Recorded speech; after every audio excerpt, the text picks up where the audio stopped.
Merci de nous suivre et de vous abonner sur la chaîne des leaders Go 221. Très ambitieux, transfrontalier avec beaucoup de partenaires. Mais quels sont les défis? Bon, les défis sont dans les régions transfrontalières entre les trois pays. Et nous voulons ensemble améliorer la condition de vie pour la population transfrontalière, créer des emplois, améliorer l'infrastructure de base comme des postes de santé ou des autres infrastructures qui peuvent vraiment améliorer la condition de vie pour la population. À l'issue de cette rencontre, quelles sont vos attentes? Premièrement, je pense que c'est extrêmement important de faire un savoir-faire qui fait quoi, parce que c'est un programme très ambitieux avec beaucoup d'acteurs. Et aujourd'hui, on a commencé de travailler ensemble dans une salle commune. Et c'est très important de comprendre qui fait quoi dans un projet assez complexe. Bon, la coopération entre les trois États, c'est extrêmement important pour améliorer la condition de vie dans les zones transfrontalières. Et je suis avec des collègues du gouvernement et je pense que c'est un signal fort qu'il y a beaucoup de confiance entre les trois pays et la collaboration continue existe et c'est une collaboration exemplaire. Le financement, ça vient de l'Union européenne et l'État allemand à travers le ministère de la coopération. Et les trois organisations, la GIZ, COINTA et HT, sont des agences d'exécution. Mais le financement vient de l'Union européenne et l'État allemand. Mon nom est Bernard Bronn, je suis chef de la division Sahel, Afrique de l'Ouest, au ministère de la coopération économique et du développement allemand. Est-ce que vous pouvez... Le secrétaire général du ministère de l'administration du territoire et de la décentralisation en Guinée. Alors comment ce programme sera Ce programme réseau qui concerne donc le Sénégal, le Mali et la Guinée est un programme très important, transfrontalier, qui concerne ce qui nous interpelle en tant que Guinéens, les zones de Labé, de Boké et de Kankan. Les villes avec lesquelles nous avons des frontières communes avec le Sénégal.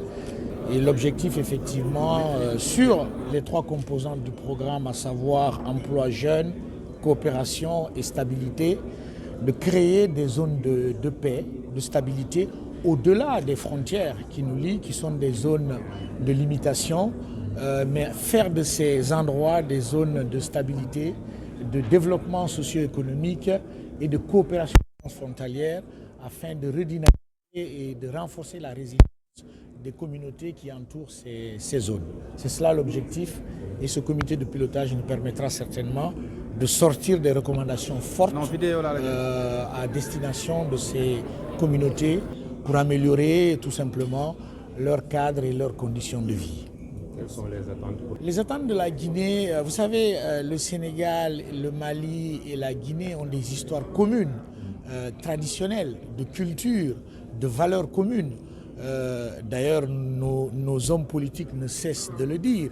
Entre le Mali et la Guinée, c'est deux poumons dans un même corps. Et cela veut dire que nous avons des valeurs communes et qui, n'est-ce pas, dépassent les pays et qui s'intègrent au niveau de nos communautés.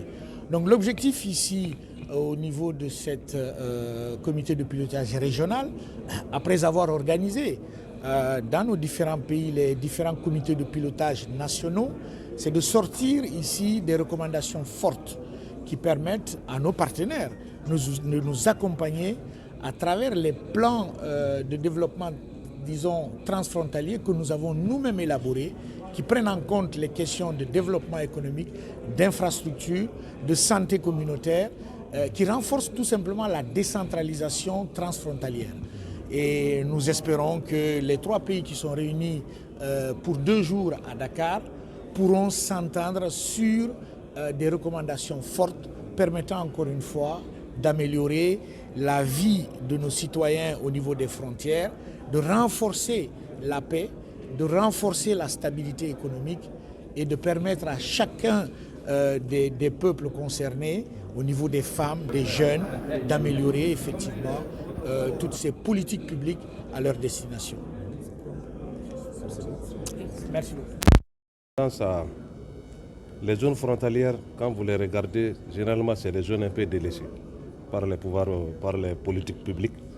Et tant qu'il y a cette question de marginalisation que nos communautés pensent, tant que la présence de l'État n'est pas effective, tant que nous ne mutualisons pas nos efforts et nos moyens pour arriver à une gestion concertée, à mettre en place une mutualisation des infrastructures, c'est-à-dire qu'en créant des conditions de vie de part et d'autre de nos frontières, je pense que si on arrive à avoir une politique partagée en termes de mise en place d'organes de gouvernance transfrontalière, je pense que nous allons anticiper l'arrivée de cette insécurité au niveau de nos espaces transfrontaliers. Tant que nous sommes dans la logique de gestion nationale, alors qu'aucun pays pris individuellement ne peut faire de ces zones frontalières des zones de développement durable. Mais en mutualisant nos moyens et nos efforts, nous allons y arriver à contrecarrer le terrorisme et à trouver une solution partagée aux problèmes que nous rencontrons tous. Mais quelles sont les attentes de la Écoutez, l'Union européenne apporte 30 millions d'euros. Avec la coopération allemande, on est à 37,7 millions d'euros. Essentiellement pour effectivement permettre à ces zones frontalières d'être pas seulement des zones de division entre les trois États concernés, donc Mali, Sénégal et Guinée, mais créer en fait une dynamique de coopération régionale qui rapproche ces communautés. Et ce projet va apporter en fait énormément de choses à la fois à l'ensemble des communautés. On vise 60 communautés transfrontalières et un accès aux services de première nécessité qui vont toucher plus de 2 millions de personnes sur l'ensemble des trois frontières.